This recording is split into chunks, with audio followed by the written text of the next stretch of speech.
एक बच्चा 2 साल की उम्र में एक इमारत की दूसरी मंजिल की खिड़की से नीचे गिर गया। सर फट गया पर जान बच गई। दुर्घटनाओं ने उसका आजीवन पीछा नहीं छोड़ा। फिर भी उसने हार नहीं मानी और एक वक्त ऐसा आया कि उसने संगीत के जगत में तहलका मचा दिया। हेलो एवरीवन, मैं अनुराधा चांडक और मैं आज बात कर रही हूं एडोल्फ सैक्स की।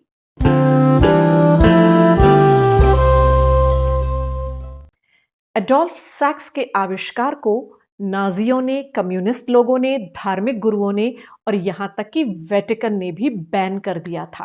पर यही आविष्कार बाद में जैज और क्लासिकल म्यूजिक की धड़कन बन गया।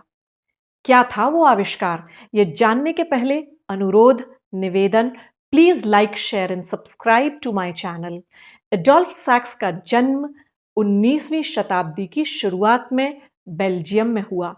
पिता संगीत के वाद्य यंत्र बनाने का काम करते थे, इसलिए बचपन से ही उनका परिचय वाद्य यंत्रों के निर्माण की कला से हो गया। 15 साल की छोटी सी उम्र में उन्होंने वाद्य यंत्रों की प्रतियोगिता में सबका ध्यान आकर्षित किया और 26 साल की उम्र में सैक्सोफोन का आविष्कार कर लिया। 1840 में एक बेल्जियन प्रदर्शनी में उनके आविष्कार को गोल्ड मेडल देने से इसलिए इनकार कर दिया गया कि आयोजकों को लगा कि उनकी उम्र अभी गोल्ड मेडल पाने के लिए बहुत छोटी है।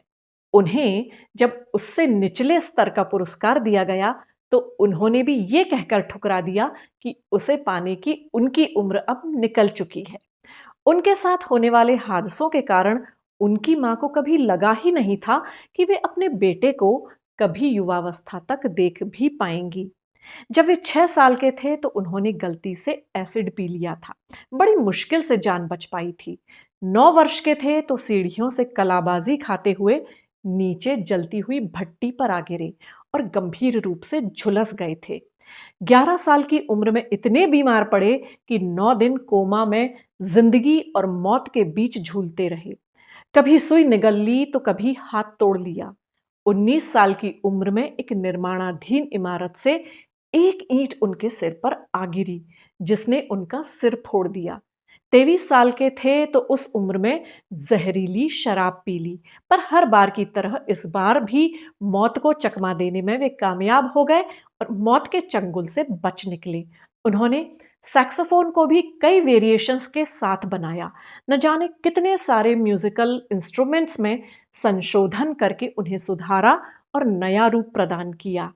उनके जो प्रतिस्पर्धी वाद्य यंत्र निर्माता थे, उन्होंने उन्हें मुकदमों में घेर लिया और अंततः उनका निधन अत्यंत गरीबी में हुआ। ऐसे लोगों के बारे में जानकर लगता है ना कि जिंदगी किसी की भी आसान नहीं होती है।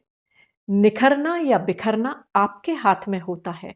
दुख तकलीफ को संभाल कर रखने वाले लोग इतना बोझ लेकर जीवन में कभी आगे नहीं बढ़ पाते।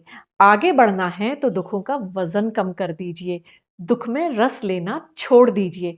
फिर देखिए, हल्के होकर चलना आपको उड़ना सिखा देगा। और वैसे भी अगर आप चाहें तो सारा आकाश आपका है।